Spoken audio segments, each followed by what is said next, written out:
అస్సలం అయికం వరహమతుల్లాహి వబర్కాతుహు. Hi hello welcome to my channel అండి. ఈరోజైతే మా ఇంట్లో వేడి వేడి ఇడ్లీలు అండి. వేడి వేడి ఇడ్లీలు అంటే ఇంకా మనం అందరం తినే ఇడ్లీలు అయితే ఇంకా ఆ మాత్రం అయితే నేను చేయలేదండి. ఇక్కడ చాలా వెరైటీగా చేశానండి. చాలా వెరైటీ అంటే చాలా వెరైటీగా చేశాను. మూరీలేసి ఇడ్లీలు పెట్టానండి. చాలా మెత్తగా, తెల్లగా, దూదుల్లాగా, స్పాంజీలాగా, కాటన్ లాగా, మల్లెపూలాగా ఉన్నాయండి ఇడ్లీలు కూడా. తింటూ ఉంటే కనుక మనం నోట్లో పెట్టుకుంటే కరిగిపోయినట్టుగా ఉన్నాయండి. పండి ముసలోళ్ళు అయినా కానీ సరే నమ్మలవసరం లేదండి. నోట్లో పెట్టుకుంటే కరిగిపోతాయి. ఇలాగంటే అలా లోపల దిగిపోతుందండి ఇడ్లీ. ఇప్పుడు మనకు కావాల్సింది ఇక్కడ ఇడ్లీ రైస్ అనేది నేను తీసుకున్నానండి.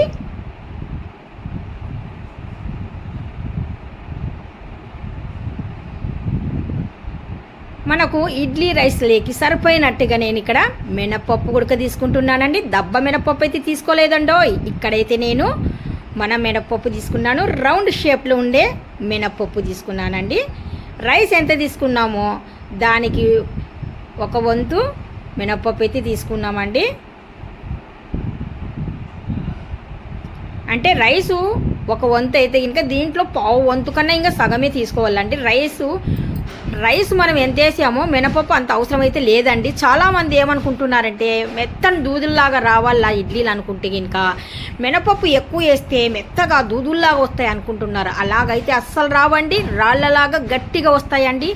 నేను చేసిన కొలతల ప్రకారంగా మీరు చేశారనుకోండి ఇడ్లీలు, వావ్ ఇడ్లీ ఎలా పెట్టావు, ఎవరు నేర్పించారు అని మిమ్మల్ని అడుగుతారు. ఇదైతే చాలా నిజం. 2 సార్లు నేనైతే రైస్ శుభ్రంగా చేసి పెట్టుకున్నానండి. ఆ తర్వాత ఇక్కడ మనము మిక్సీ జార్ తీసుకోవాలి. మిక్సీ జార్ తీసుకొని ఈ రైస్ని ఇందులో వేయాలండి. నేను ఇక్కడ మాత్రం కొద్దిగా రైసు, మినపప్పు, కొద్దిగా మెంతులు కూడా యాడ్ చేశాను. అది కూడా మీరు గమనించాలి. ఇక్కడైతే నేను మూరీలు కూడా ఒక 10-15 నిమిషాల ముందు అయితే నానబెట్టుకున్నానండి. మూరీలు అయితే మనం సపరేట్గా నానబెట్టాలి. సరిపోయినట్టుగా కొద్దిగా వాటర్ వేసి మనము గ్రైండ్ చేద్దామండి. మన రవ్వ టైప్ ఉండాలండోయ్. కొద్దిగా మనం ఏలితే ఇలాగ రఫ్ చేస్తే కనుక మనకు రవ్వ అనేది తెలియాలి. చూస్తున్నారు కదా, మనకు పిండి అనేది మరి పల్చన లేదు, మరి అంతగా మందము లేదు. ఇక్కడ సరిపోయినట్టుగా సోడా గుడక వేయాలండి. సాల్ట్, ఇవి 2 చాలా ఇంపార్టెంట్. ఎప్పుడు అంటే ఇంకా నైట్ పడుకునే ముందు మనం పిండి గ్రైండ్ చేస్తాం కదా, అప్పుడే ఇవి మనము కలిపి పెట్టుకోవాలండి. కలిపిన తర్వాత ఇలాగా బాగా కలపాలండి. కలిపిన తర్వాత మనము కవర్ చేసి వదిలేద్దాం. అంటే ఒక ప్లేట్ మూసేసి వదిలేద్దాం. చూస్తున్నారు కదా, మన పిండి అనేది పర్ఫెక్ట్గా చాలా చక్కగా ఉంది అని చూపిస్తున్నానండి నేను.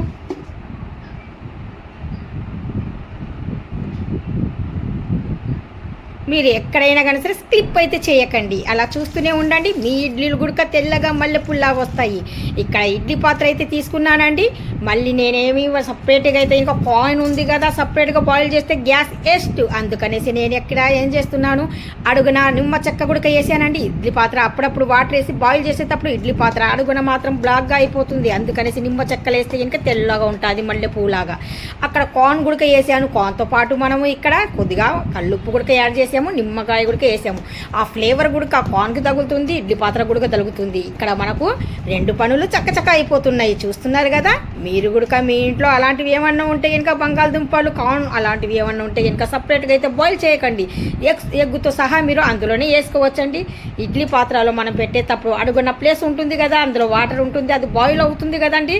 అందుకనేసి ఆ బాయిల్తో పాటు మన బంగాళదుంపలు, గుడ్లు, కార్న్ గుడక మనకు కుక్ అవుతాయి. ఎలాగుందండోయ్. ఇప్పుడు ఇక్కడైతే ఇంకా మనము ప్లేట్లో ఇడ్లీ మిశ్రమాన్ని వేసి పెడుతున్నామండి. ఇప్పుడైతే నేను స్టవ్ అయితే వెలిగించేసాను. ఇడ్లీ పాత్ర గుడక పెట్టేశానండి. ఇప్పుడైతే ఇంకా చక్కగా ప్లేట్ అనేది మనం బాగా కవర్ చేసేద్దాము. వేడి వేడి ఇడ్లీలు అయితే కనుక రెడీ అయిపోయినాయి. ఒక్కసారి అయితే మీకోసం నేను ఇక్కడ చెక్ చేసి చూస్తున్నానండి చాకుతో. అంటే పిండి ఎక్కడైనా కానీ సరే తగులుతుందా అనేసి. ఎక్కడైతే కనుక పిండి మనకు తగలలేదు, ఇడ్లీ అయితే రెడీగా ఉందండి. ఇప్పుడు మనం ఒక చిన్న స్టాండ్ తీసుకొని దాంతోపాటు మనం ఇడ్లీ అనేది ప్లేట్ కిందికి పెడుతున్నాము. ఎందుకు అంటున్నారా, నేనైతే అంత తిక్కదాన్ని అయితే కాదు. ఎందుకంటే మనకు వేడి అనేది తగలకూడదు.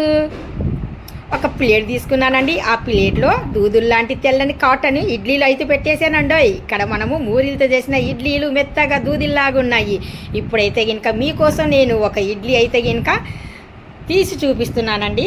చూస్తున్నారా లోపల జాలీగా స్వాంజీ లాగా కాటన్ లాగా తెల్లగా మెత్తగా దూదుల్లాగా ఉన్నాయి. చూస్తున్నారు కదా, మీకు నచ్చే ఉంటుందని నేను అనుకుంటున్నానండి. నేను ఇంకా చెప్పకముందే మీరు లైక్ చేసేస్తున్నారు, కామెంట్ చేసేస్తున్నారు, సబ్స్క్రైబ్ కూడా చేసేస్తున్నారు. మీ ఒక సపోర్ట్ని నాకు అందించేస్తున్నారండి. ఇక్కడైతే మంచి ఫ్లేవర్ అయిన పుదీనా చట్నీ అయితే నేను చేశానండి. ఎప్పుడు బోరు కొట్టే కొబ్బరి చట్నీ పక్కన పెట్టేశానండి. పుదీనా చట్నీ అయితే చేశానండి. చాలా హెల్తీగా ఉందండి, చాలా చక్కగా ఉంది, టేస్టీగా ఉందండి, సూపర్ డూపర్గా ఉందండి. ఏమండో మీకు ఎలా అనిపించింది? అయితే లైక్ కొట్టండి, షేర్ చేయండి, కామెంట్ చేయండి.